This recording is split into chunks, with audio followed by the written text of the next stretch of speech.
जय यीशु की। मैं हूँ प्रियंका डामोर और आप देख रहे हैं रेडियो वेतास एशिया की हिंदी सर्विस। कलीसियाई समाचार में आप सभी का स्वागत है। कलीसियाई समाचारों में प्रमुख है, कंबोडिया के कैथोलिक व्यक्ति ने एक गरीब महिला के जले हुए घर के पुनर्निर्माण के लिए धन जुटाया। ईश निंदा के मामले में एक और ईसाई पाकिस्तानी को मिली जमानत। बांग्लादेश के गारो ईसाइयों ने बलात्कार पीड़ितों के लिए न्याय की मांग की। बांग्लादेश में सेलेसियन ने गारो जनजाति के छात्रों को मुफ्त शिक्षा की पेशकश की। आंध्र प्रदेश के कैथोलिक युवाओं ने झुग्गी बस्तियों में रहने वालों को कंबल दान किया। मिशनरी ऑफ चैरिटी ने FCRA लाइसेंस की बहाली का स्वागत किया। कैथोलिक संघ ने पीएम मोदी की सुरक्षा में हुई चूक के मामले में निष्पक्ष जांच की मांग की। प्रेम के संदेश से गूंजा वाराणसी घाट। मध्य प्रदेश उच्च न्यायालय ने सागर शहर में बच्चों को चर्च के अनाथालय से जबरन स्थानांतरित करने पर रोक लगाई। सेंट पॉल इंस्टीट्यूट इंदौर के छात्रों द्वारा चलाया जा रहा है जागरूकता अभियान। अब जानते हैं समाचार विस्तार से। कंबोडिया के कैथोलिक व्यक्ति ने गरीब महिला के जले हुए घर के पुनर्निर्माण के लिए धन जुटाया। कंबोडिया में कैथोलिक आम आदमी ने गरीब बूढ़ी औरत के लिए नया घर बनाने के लिए 1170 अमेरिकी डॉलर जुटाया, जिसका घर 15 दिसंबर को जलाया गया था। बोरा फान, एक कैथोलिक आम आदमी और उसके दोस्तों ने कंबोडिया के कम्पोंग चाम प्रांत के कोखुल गांव से 67 वर्षीय नगेक सेरवोन के लिए एक घर बनाने के लिए धन जुटाया। बोरा फान ने RVN न्यूज को बताया कि ये सभी कार्य कैथोलिकों के लिए गरीबों की मदद करने का एक मिशन है। हम दूसरों को खुशखबरी सुनाने के लिए भविष्यवक्ता हैं। ईश निंदा के मामले में एक और ईसाई पाकिस्तानी को मिली जमानत। फेसबुक पर आपत्तिजनक सामग्री पोस्ट करने के आरोप में 2017 में ईश निंदा के आरोप में कैद 42 वर्षीय ईसाई नदीम सैमसन को आखिरकार पाकिस्तान के सुप्रीम कोर्ट ने जमानत दे दी है। उनके वकील सैफ उल मुलक ने इसे ऐतिहासिक जमानत और सुप्रीम कोर्ट का एक बहुत ही विशेष फैसला बताया। न्यायमूर्ति सैयद मंसूर अली शाह द्वारा 6 जून का फैसला पाकिस्तान के न्यायिक इतिहास में पहली बार था। मलूक ने उम्मीद करते हुए कहा कि यह ईश निंदा के अन्य पीड़ितों की मदद करने के लिए एक मिसाल के रूप में काम करेगा। वकील ने कहा, नदीम सैमसन के खिलाफ मामला जिला न्यायालय लाहौर में लंबित है और इसे अंतिम रूप देने में वर्षों लग सकते हैं। बांग्लादेश के गारो ईसाइयों ने बलात्कार पीड़ितों के लिए न्याय की मांग की। बांग्लादेश के मैमनसिंह जिले के गारो कैथोलिकों ने 2 नाबालिग लड़कियों से सामूहिक बलात्कार के मामलों में संदिग्धों की गिरफ्तारी और मुकदमे की मांग की है। 14 और 15 साल की उम्र की गारो आदिवासी लड़कियों के खिलाफ सामूहिक यौन हिंसा ने मुस्लिम बहुलक दक्षिण एशियाई देश बांग्लादेश के कैथोलिक समुदाय के भीतर गहरा आघात और आक्रोश पैदा किया है। शिकायतों के बावजूद अपराध अभी भी अप्रकाशित प्रतीत होता है, क्योंकि पुलिस हस्तक्षेप करने को तैयार नहीं है। ढाका संभाग के कस्बे मैमनसिंह के गजीरविता कताबरी इलाके में 1 दर्जन मुसलमानों ने कैथोलिक तौर पर 2 किशोरियों के साथ सामूहिक बलात्कार किया। लड़कियां बिरोदाकुनी की पल्ली से हैं और माध्यमिक विद्यालय की छात्रा हैं। बांग्लादेश में सेलेसियन ने गारो जनजाति के छात्रों को मुफ्त शिक्षा की पेशकश की। 2021 बांग्लादेश में गरीब समुदाय के लिए एक चुनौतीपूर्ण वर्ष रहा है। सेलेसियन द्वारा संचालित छात्रावास उट्रेल और तेलुंजा क्षेत्रों के 60 विषम लड़कों, मुख्य रूप से गारो आदिवासियों के लिए आशा का नकली स्थान रहा है। बांग्लादेश के उट्रेल तेलुंजिया समुदाय में सेलेसियन द्वारा संचालित ब्लेस्ड जेफरिनो हॉस्टल में रहने वाले लड़कों को डॉन बॉस्को के सेलेसियन की UAS विकास शाखा सेलेसियन मिशन के डोनर फंडिंग का समर्थन प्राप्त हुआ। लड़के गरीब पृष्ठभूमि से आते हैं और उनके माता पिता दिहाड़ी मजदूर हैं, जो हर दिन भोजन खरीदने के लिए पर्याप्त पैसा कमाने के लिए काम करते हैं।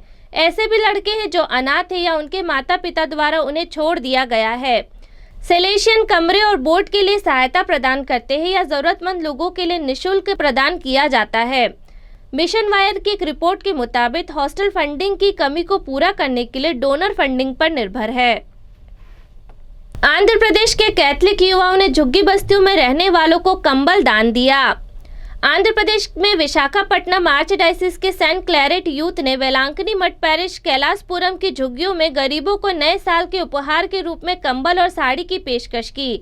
लाभार्थियों में से एक श्रीमती रानी कहती हैं, नए साल के ये उपहार वर्ष 2022 के लिए नई खुशी और नई शुरुआत लेकर आए हैं। सेंट क्लैरेट के युवाओं ने सर्दी से बचने के लिए गरीबों की आवश्यकताओं को पहचाना।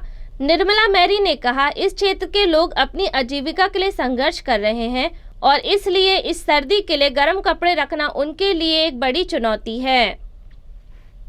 मिशनरी ऑफ चैरिटी ने FCRA लाइसेंस की बहाली का स्वागत किया। भारत में ईसाइयों ने 8 जनवरी को विदेशी धन प्राप्त करने के लिए मिशनरी ऑफ चैरिटी के लाइसेंस को बहाल करने के संघीय सरकार के फैसले पर राहत और खुशी व्यक्त की। सबसे स्वागत योग्य समाचार sister Dorothy Fernandes forum of religious for justice and peace की राष्ट्रीय सचिव, कैथलिक धार्मिक के लिए एक वकालत समूह, कोलकाता की संत मदर टेरेसा द्वारा स्थापित मंडली के विदेशी योगदान विनिमय अधिनियम प्रमाण पत्र को नवीनीकृत करने के लिए आधिकारिक मंजूरी का जवाब देती है। संघीय गृह मंत्रालय ने 7 जनवरी को 71 वर्षीय मंडली के पंजीकरण को बहाल कर दिया, जो विदेशों से दान प्राप्त करने के लिए अनिवार्य है। कैथलिक संघ ने पीएम मोदी की सुरक्षा में हुई चूक के मामले में निष्पक्ष जांच की मांग की। देश के सबसे बड़े जनसमुदाय ऑल इंडिया कैथलिक यूनियन ने प्रधानमंत्री नरेंद्र मोदी की पंजाब की रुकी हुई यात्रा पर चिंता व्यक्त की है।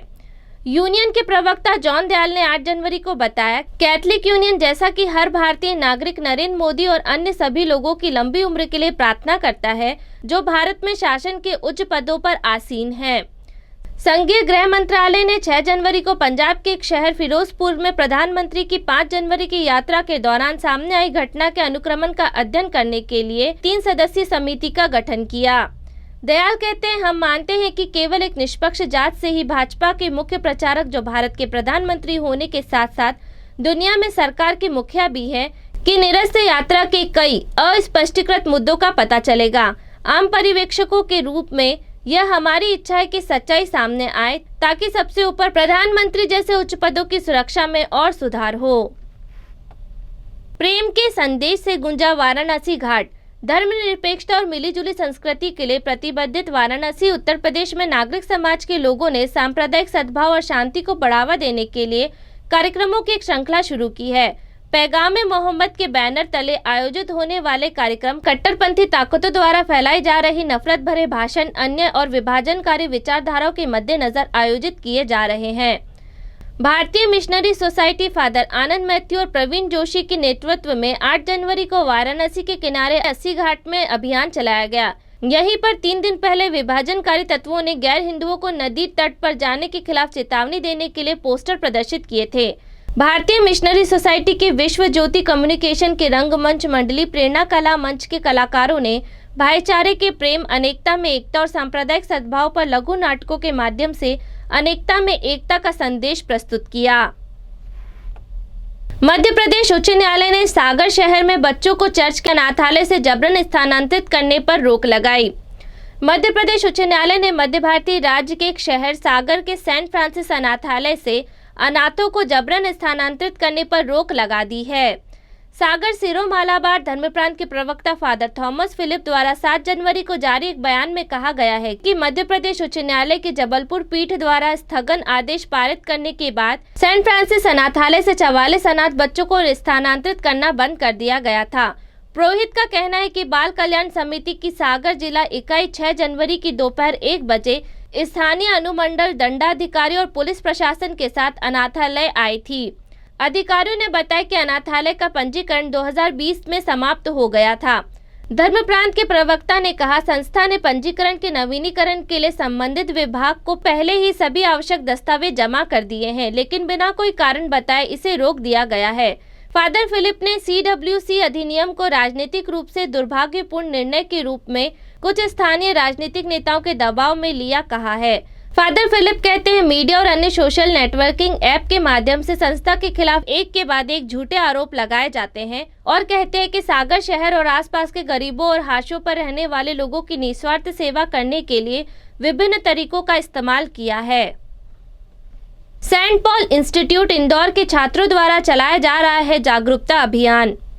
Saint Paul Institute of Professional Studies Indore SSPS के डायरेक्टर फादर साइमन राज और प्रिंसिपल सिस्टर एलिस थॉमस के मार्गदर्शन में इसी महाविद्यालय के NSS के 50 छात्र छात्राएं और 6 प्राध्यापक पिछले 2 दिनों से पर्यावरण बचाओ अभियान चला रहे हैं। ये सब इंदौर के विभिन्न चौराहों पर जाकर वाहन चालकों को समझाइश दे रहे हैं। जब ट्रैफिक सिग्नल लाल रंग का हो तब वाहनों का इंजन यदि बंद रखा जाए तो प्रदूषण नियंत्रित हो जाएगा। प्रोफेसर विधि परियानी और प्रोफेसर अंकुर सोडानी कार्यक्रम को संचालित कर रहे हैं। समस्त जानकारी हमारे संवाददाता BA अलवारिस द्वारा दी गई। इसी के साथ कल से समाचार समाप्त हुए। अगली बार फिर मुलाकात होगी नई खबरों के साथ। नमस्कार।